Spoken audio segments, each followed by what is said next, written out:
Hello, my name is Athanasios Salamanis. I'm a software architect at the Center for Research and Technology Hellas in Greece. And today I'm going to present you our project, SmartCLIDE, and the presentation has titled Automation through Innovation for Cloud Development. First of all, a little bit of the context of the project. So what's SmartCLIDE? SmartCLIDE is a new, innovative cloud-based IDE that attempts to automate all phases of software development lifecycle for developing cloud computing applications. It is funded from the European Union and started on January 2020, and it will last until March 2023.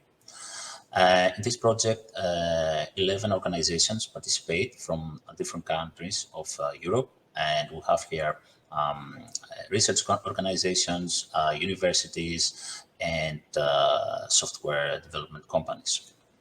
So what exactly we're trying to do in SmartCLIDE? First of all, we are trying to promote and facilitate the adoption of cloud solutions. We really want to simplify the software development process, so to reduce the learning curve for people that want to enter into the world of developing cloud computing applications, and to support developers with little or no experience. Our main target users, because we're building actually an IDE, a tool for developers, but we also need to support, we want to support other people like product owners, analysts, so on, that in order to enter the cloud computing software development, and also to provide tools through our platform that can improve code quality. So some of our key design principles, as I mentioned, we are focusing on applications that will be running on the cloud, and we also want to support the whole software development lifecycle, which means that we start from the first steps of trying to vaguely design a new cloud computing application and going, contributing into all steps up to going to the actual deployment of the software component that has been implemented. We are trying to automate, to introduce automations in several phases, like discovering services that are quite close to what we're trying to develop, or to automate the development, the writing of configuration scripts, for example, for deployment. And we want to create also a pool, a registry of cloud computing services that can be reused from other developers as well. And our intention, and we have managed to do that, as I'm going to mention later, is to open source this project and work with the community. So in a very high level description, I want to tell you about the architecture of our platform. So we basically start with a set of backend services that are here at the bottom. So that includes several functionalities, like, for example, generating code through deep learning models, or classifying code snippets into categories.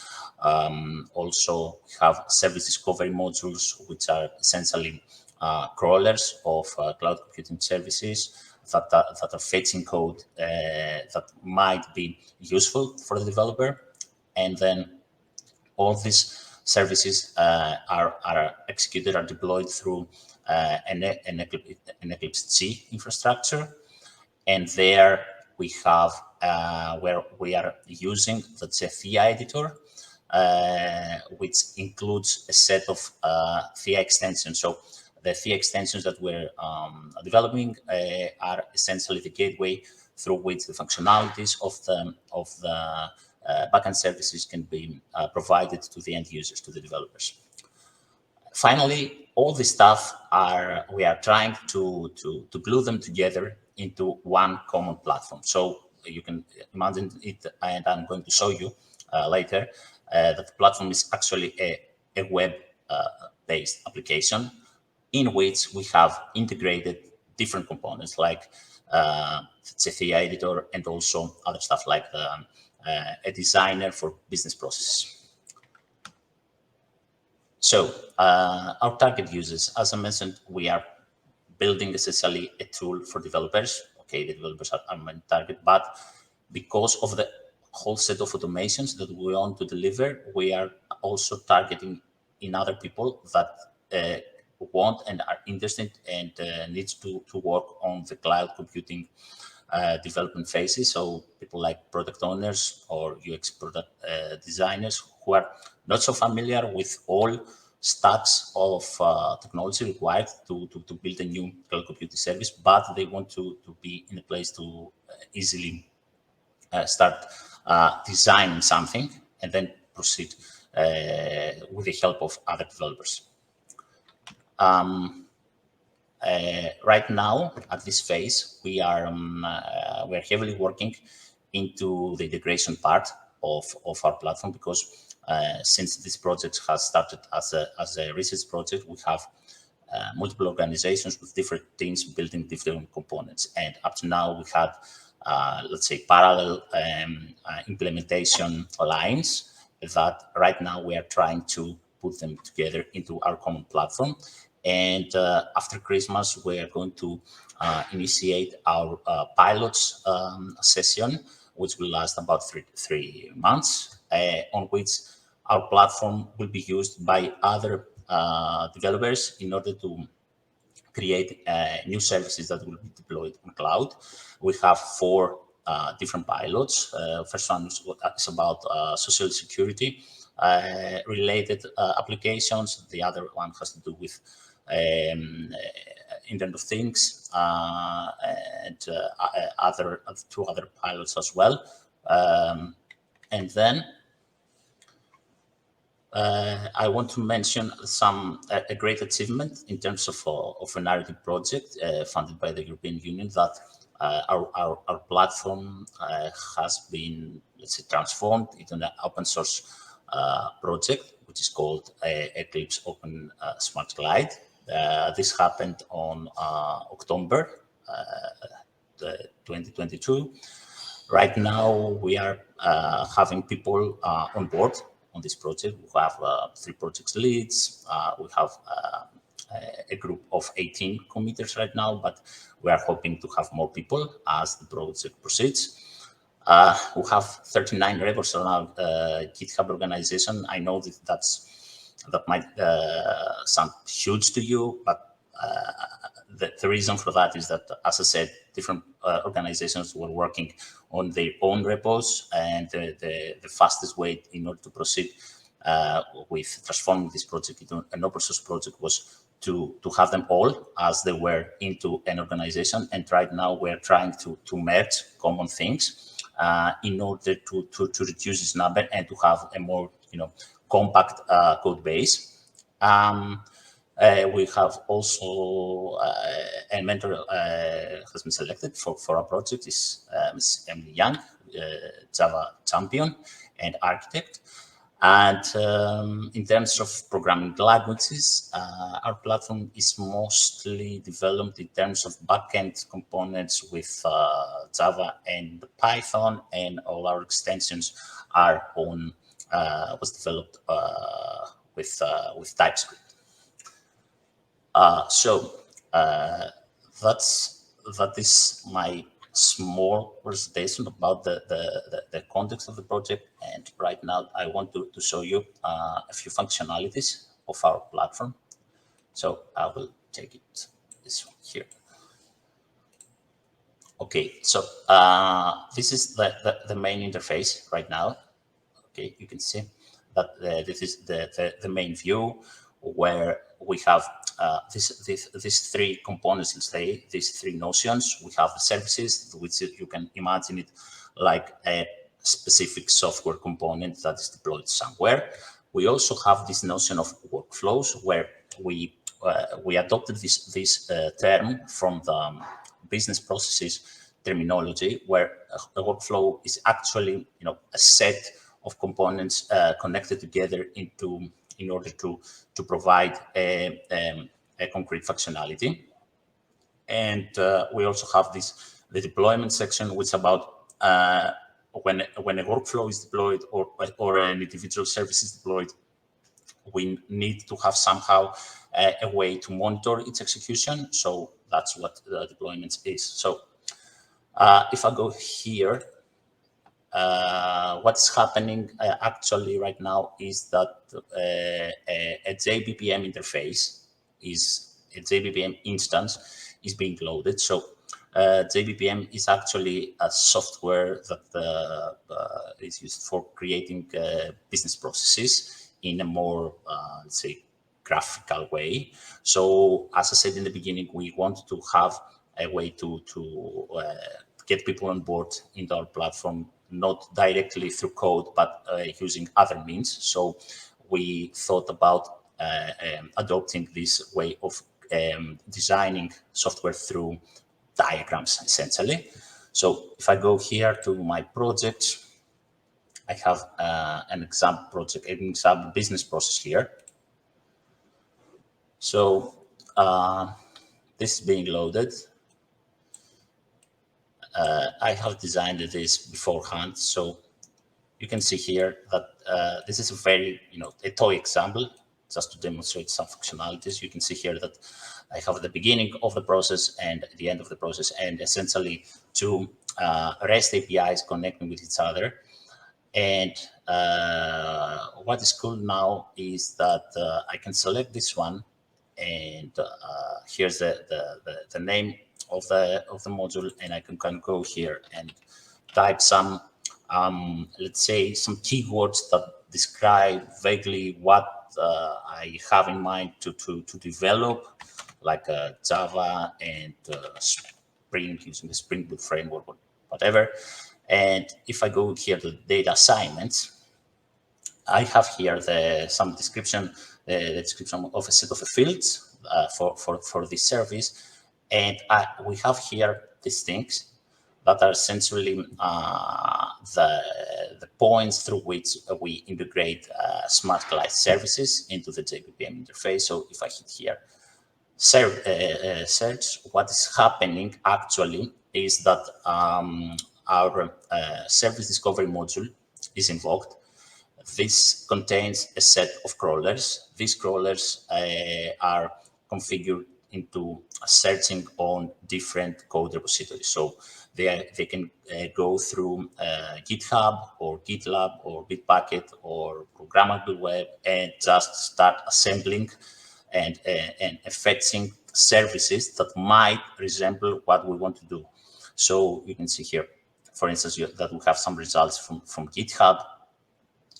If I hit here, I can open it. It's actually things that have source code and also on result from Bitbucket. So what we wanted is to, I wanted to create something that might be an API that, for instance, distributing weather information, so on. So I can put those keywords there, and I let this service discovery module fetch me all the services. Also, what is happening is that we are also maintaining an internal registry of services. So the crawlers first search within our registry, and then if they cannot find something that is close to what the user wants, they go online and start searching. So this is about Java. If I close this and go to this one and hit Python, I can go again on the assignments and make a search here, and you can see that I get this result. So let's suppose that we have identified something that is useful for us. So if I go here, I can just let me show you my GitLab report. So here is my personal GitLab account. I have some test projects here.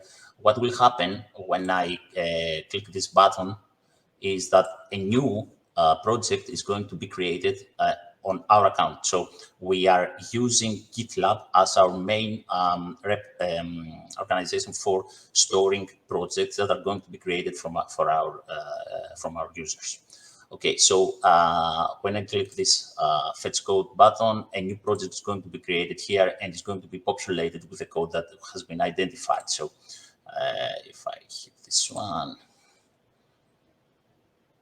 I'm redirecting back to the SmartCLIDE platform. I'm selecting the Git system that we're using. Right now, we're using the GitLab system, but in the future, we might go into supporting other systems as well.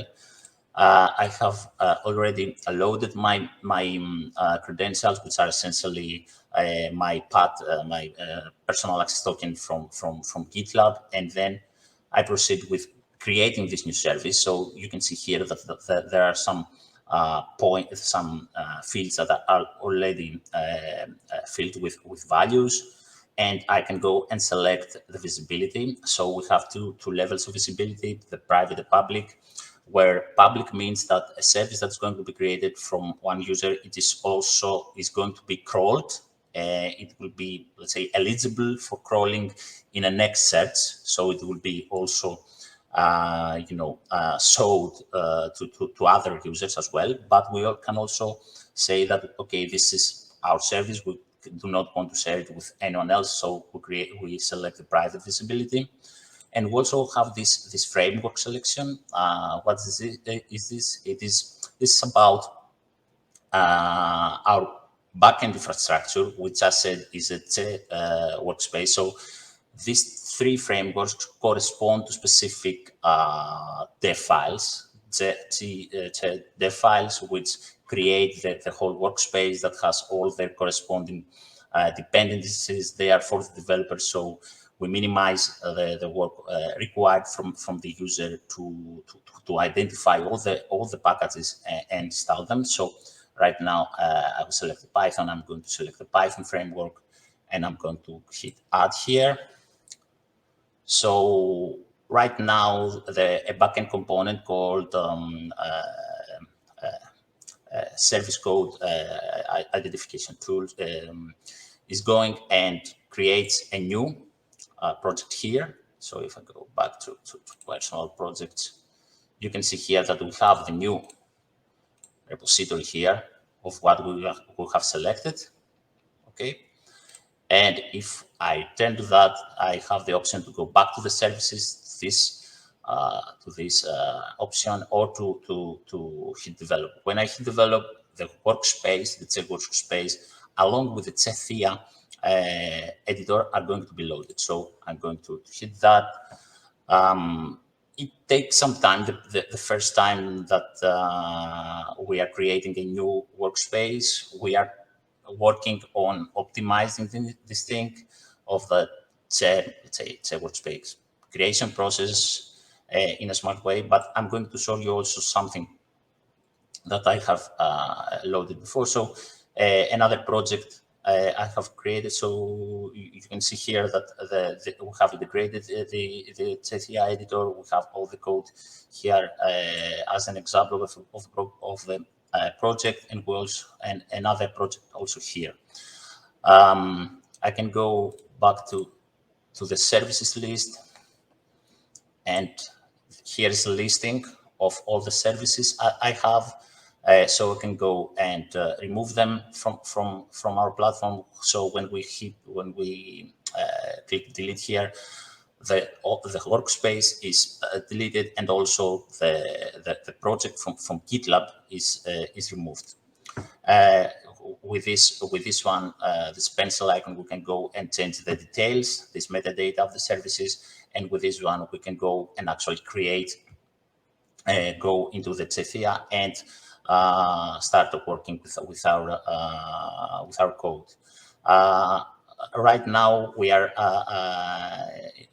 kind of in the middle of integration, and we have set up these processes. And the next step, the two next steps right now are to integrate our already implemented extensions into Theia. So the user is going to have the extensions ready here. So these extensions could be things like code completions, code generation, and security analysis. We have some tools that can perform a security vulnerability analysis on the code. And also, the last critical thing is that we want to connect these created services back to the original design. I mean, this one, and then take care of the deployment of the whole thing. Yeah, okay, so that was from my side. Thank you very much for your time, and I'm waiting for your questions. So I can see the question. I love how you're using many cloud dev tool elements, integrating them so nicely. Could you describe the decision process bringing you to Czechia? Okay. As I said, the initial understanding that our initial goal was to create a tool for building cloud applications. So we needed to integrate to have it working in as easily as possible. So we thought about cloud IDs, and then we go and make a first investigation, and we saw that Theia is a pretty stable, a pretty rich environment. It has all this infrastructure ready for us. And we also went into this process of deciding if we're going to have extension compared to plugins. And we took the decision to go with extensions because it enables us to create a new, let's say, a whole binary, a complete, let's say, a monolith of the thing, and deploy it with our functionalities. And also, we like the fact that we can pre-configure several different types of applications through templates. As I showed you, we can have templates for Java, for Python, JavaScript, and these correspond to different dev files, different workspaces, which was very good for us in order to support as many different programming languages and applications as possible.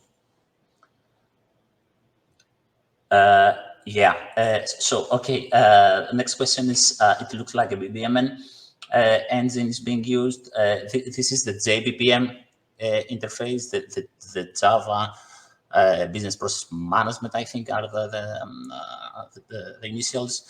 And it is an open source project. And what we did actually was to fork the code and try to make additions, specific points, in order to introduce our specific functionalities. So we have integrations in both the interface, the JBPM interface, and also in the Theia interface, the Theia interface.